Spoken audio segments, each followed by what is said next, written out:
Bun găsit tuturor, iată emisiunea cu numărul 2 la România, țara mea. Astăzi TV Sud-Est va duce în fața micului ecran pe părintele Marcel Panait. Bine ați venit și la mulți ani! Bine v-am găsit, la mulți ani! Este o bucurie, este o onoare să fiu invitatul dumneavoastră și totodată invitatul acestui post de televiziune. V-am invitat în ediția aceasta specială datorită faptului că ne apropiem foarte, foarte repede de sărbători. Parcă starea noastră a românilor este cu totul și cu totul alta. Iar această perioadă a anului ne oferă posibilitatea să ne deschidem, așa să spunem, ca o floare și să scăpăm de toate greutățile noastre.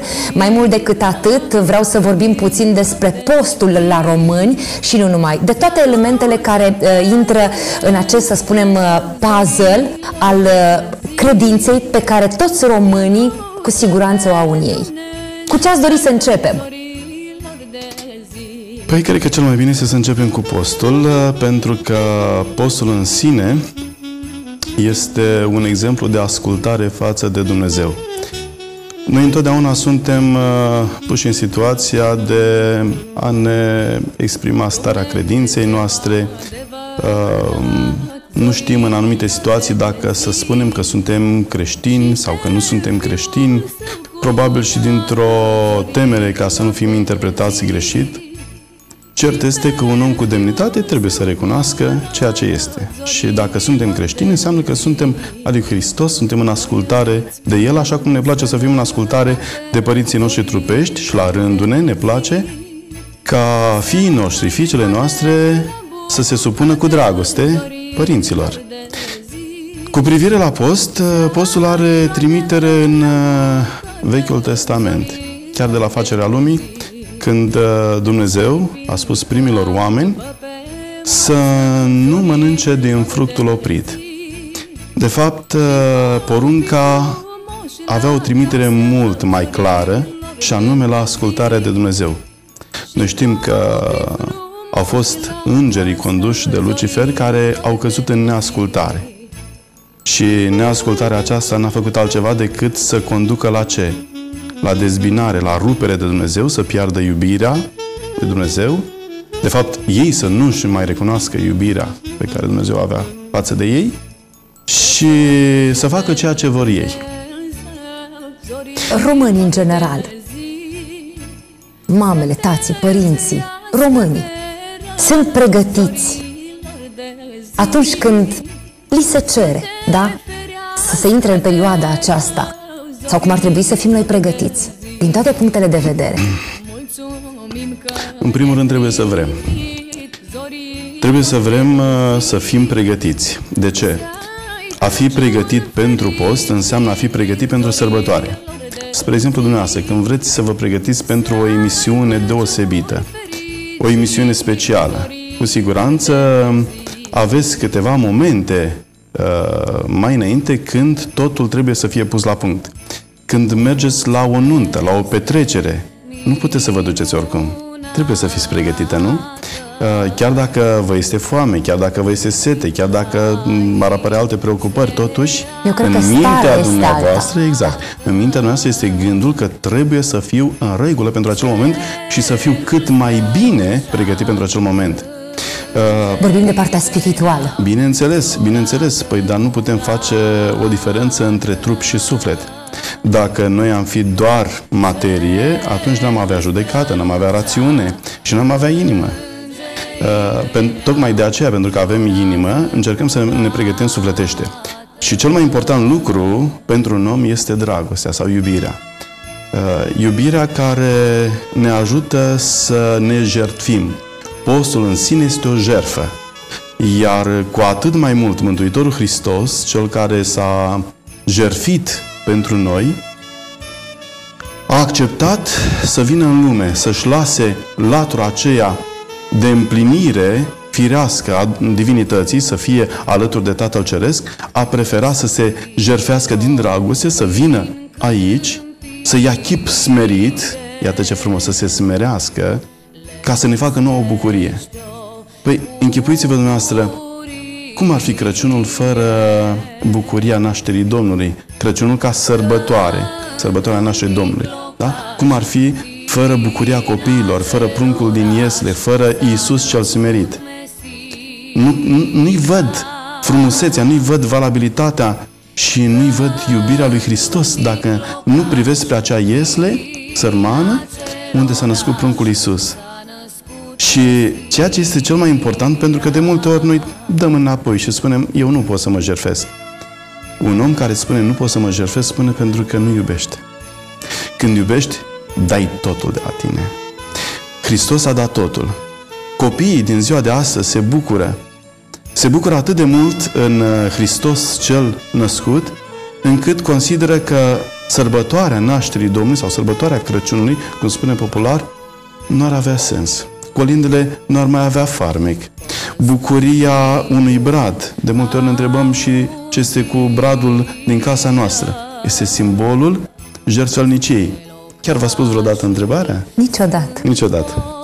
Păi ca să ajungă un brad în casa omului, să simți mirosul acela plăcut de verde, bradul este simbolul veșniciei, el este mereu verde, este simbolul jertfelniciei, este tăiat, nu? Ca să ajungă în casa omului. Și rămâne la fel. Se pare că natura ne iubește mult mai mult decât iubim noi natura. Vis-a-vis de acest segment al iubirii, se spune că iubește-ți aproapele și iubește-ți pe tine însuți. Către ce ne ducem noi românii? Către cel aproape de noi sau către noi? Doar către noi? Ce simțiți dumneavoastră? Ce observați dumneavoastră? Frumoasă întrebare și aș răspunde cu porunca dată de Dumnezeu. Care este cea mai mare poruncă din lege? Să iubești pe Domnul Dumnezeul tău din toată inima ta, din tot sufletul tău, din tot cugetul tău, din toată puterea, virtutea ta și pe aproapele tău ca pe tine însuți. Deci pe primul plan este relația noastră cu Dumnezeu și după aceea relația cu aproapele. Nu pentru faptul că Dumnezeu își dorește un egoism al său, noi să-L iubim doar pe El. Nu, tocmai de aceea adaugă și pe aproapele ca pe tine însuți. Și Mântuitorul Hristos avea să spună, după venirea sa pe pământ, că întrucât unuia dintre acești frați ai mei mai mici ați făcut, deci ați ajutat, mie mi-ați făcut. Și este adevărat, există de multe ori tendința de a face foarte multe lucruri pentru tine. A-ți face o casă, de a te simți bine, a te realiza profesional, dar rămâi sec dacă nu rodești. Trebuie ca acea casă să fie înmugurită, să fie îmbrăcată frumos de sărbătoare. Cu ce? Cu frumusețea cea mai mare a unei familii, copiii. Ca să ai copii, trebuie să ai jertfelnicia unei iubiri curate în viața de familie. Să ai omul potrivit și omul potrivit să te găsească pe tine drept om potrivit pentru el. Și numai împreună poți rodi cu adevărat.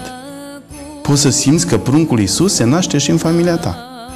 Ce bucurie nu este pentru o familie când simte că în casa lui a venit Hristos prin pruncul pe care l-a adus în casă. Gândiți-vă câți oameni, câte familii n-au simțit bucuria aceea a nașterii unui copil. Nimic nu se compară, nimic din toate bucuriile acestei lumi nu se compară cu momentul acela. Toate aceste elemente pe care dumneavoastră ne povestiți și ni le reamintiți astăzi în ediția specială, trebuie să înveți, așa să spunem, pe cei mari că trebuie să transmită toate aceste lucruri copiilor lor. Mai mult decât atât, eu aceste elemente le-am învățat de la bunica mea. Pentru că părinții mei, cred că la fel se întâmplă fenomenul și în ziua de astăzi. Părinții sunt foarte ocupați să ne dea această, să spunem, nu știu, instruire pentru viața sănătoasă și adevărată românească. Oh, Doamne, ce frumos! Facem acum? În 2014, sfârșitul lui 2014. Ați pomenit de bunici. Imaginea bunicilor pentru mulți dintre noi este imaginea cele mai frumoase școli pe care noi am trăit-o vreodată. Cred că orice bunic, orice bunică a căutat să transmită ce a avut mai bun, să transmită ce a avut mai frumos. Dacă părinții uneori sunt prinși cu treburile cotidiene, bunicii sunt acei drăgălași educatori, drăgălași învățători, care își fac din copilul lor sau din nepotul, nepoțelul, nepoțica lor, își fac codorul cel mai de preț. Cred că această jertfă de care vorbeam mai înainte, această jertfelnicie, este într-o altă dimensiune pentru un bunic sau o bunică. Păi închipuiți-vă că de multe ori de sărbători se întâmplă ca părinții să fie prinși cu proprii lor copii sau cu alte probleme de serviciu sau nu. Dar bunicii sunt omniprezenți.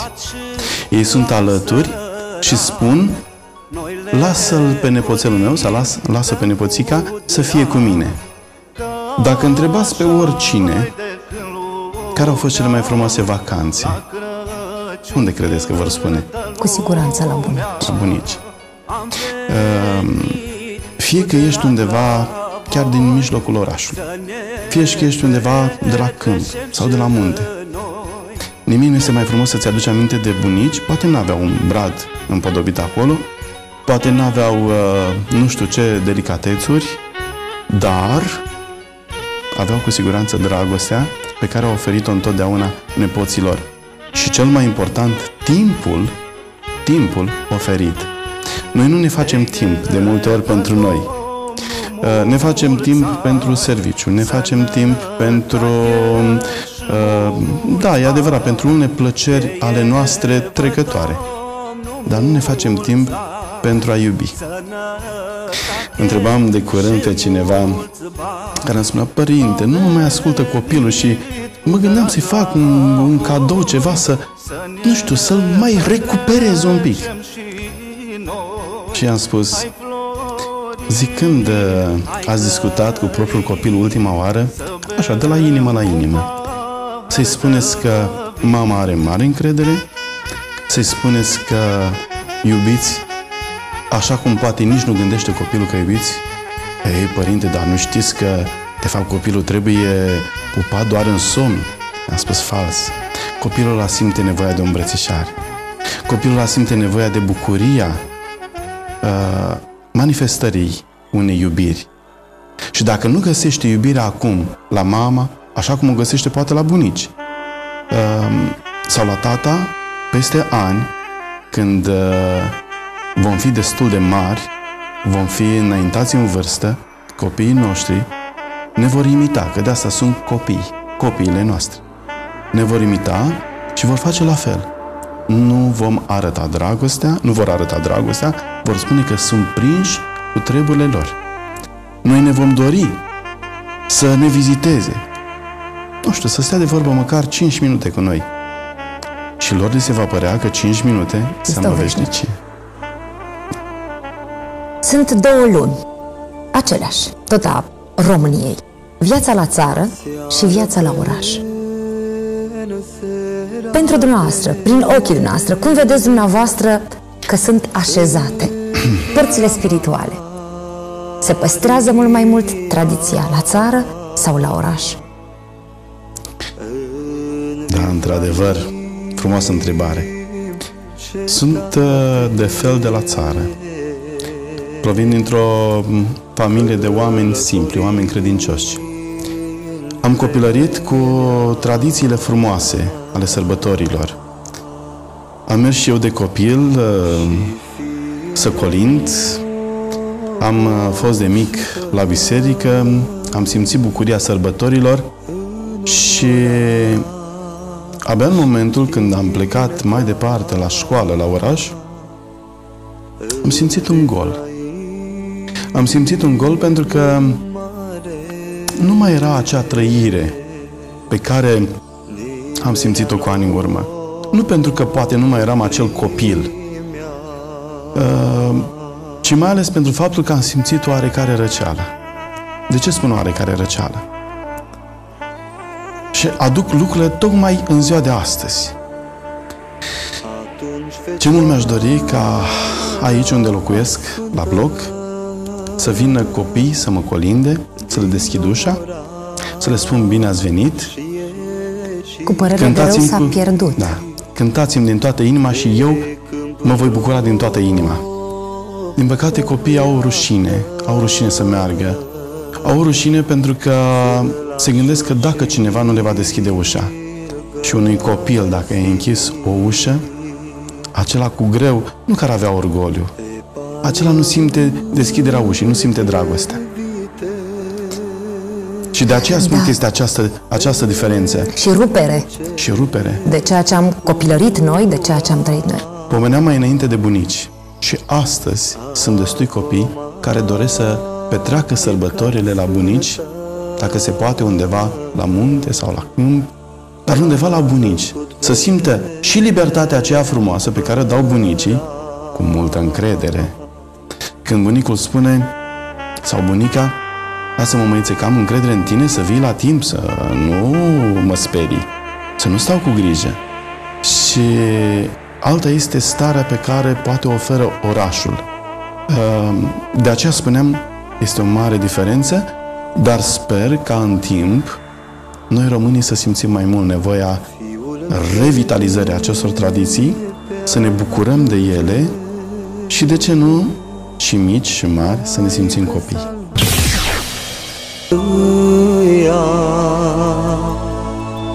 O, nu plânge,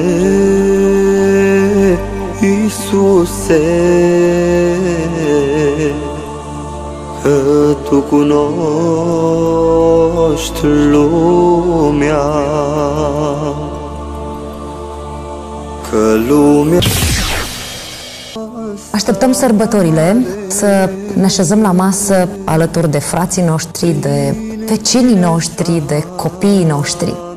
Așteptăm decât aceste momente de sărbătoare, Paștele, Crăciunul sau foarte, foarte puțin de ziua noastră, pentru că ne îndreptăm mai mult către un restaurant decât mediul acela familial de acasă.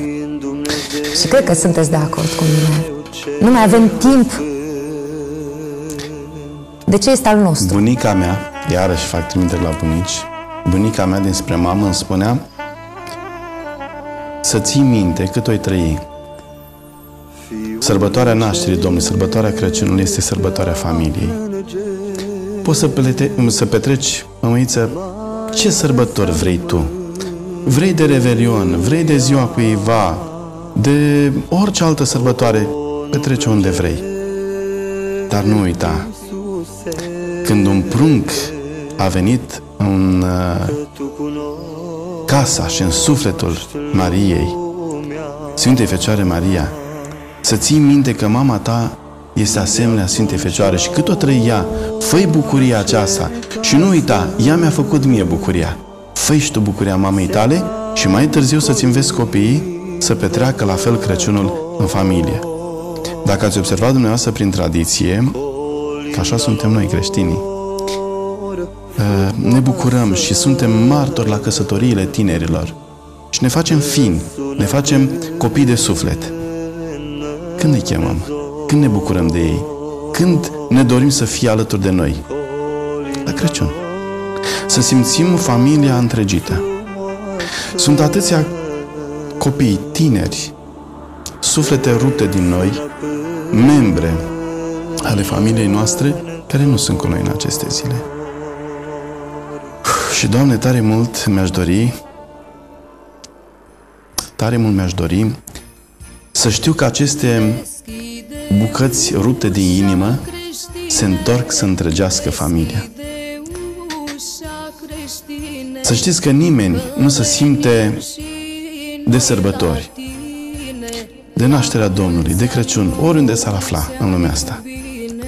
Nu se simte acasă dacă cel puțin nu sună pe cei dragi ai familiei sau poate stă de vorbă pe internet, pe Skype, Mess sau mai știu eu ce altceva, să simtă de acasă și spune: dă-mi, te rog, un cadru, dă-mi ceva, o imagine, trimite-mi o fotografie de acolo, vreau să mai văd ceva, vreau să vă văd. Oare de ce? Pentru că se simte nevoia acestei întregiri. Și cred că cel mai mare dar, cea mai mare bucurie pe care cei plecați în afară o fac familiilor lor este să încerce de sărbători, pe cât posibil, să fie alături de cei dragi. Pe care Mario cheamă, la mulți ani cu bine. Pe care Mario cheamă, la mulți ani cu bine. Umbla din casă în casă, umbla din casă în casă. Din cer senin, un cor divin se aude lin cântând. Din cer senin, un cor divin se aude lin cântând. Păstori cu har pe culmi apar, miei albi în dar ducând. Păstori cu har pe culmi apar, miei albi în dar ducând. Păstori cu har pe culmi apar, miei albi în dar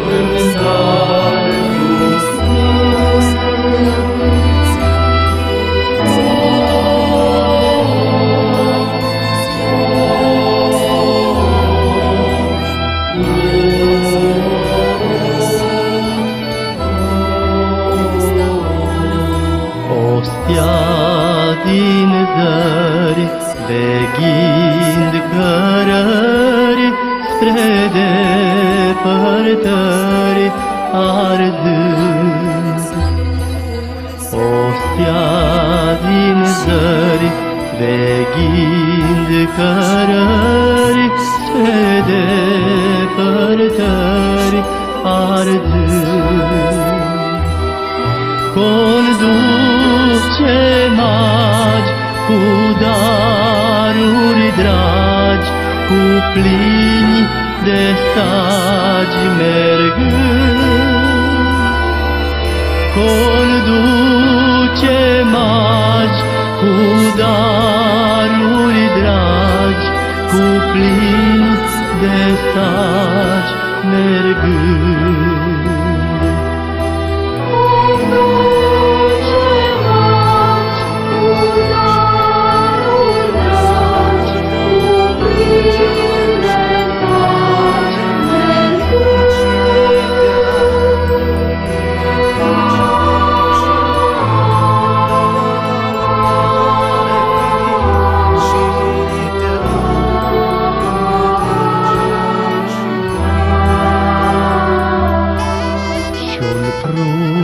Plăpând cu chipul blând, stă surâzând, tăcând.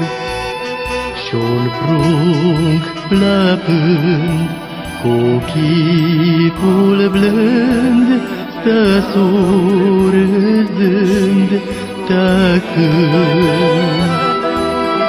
Venim și noi cu gândul bun la staulul străbun, ca să cântăm, iubit Iisus, cu astea cea de sus.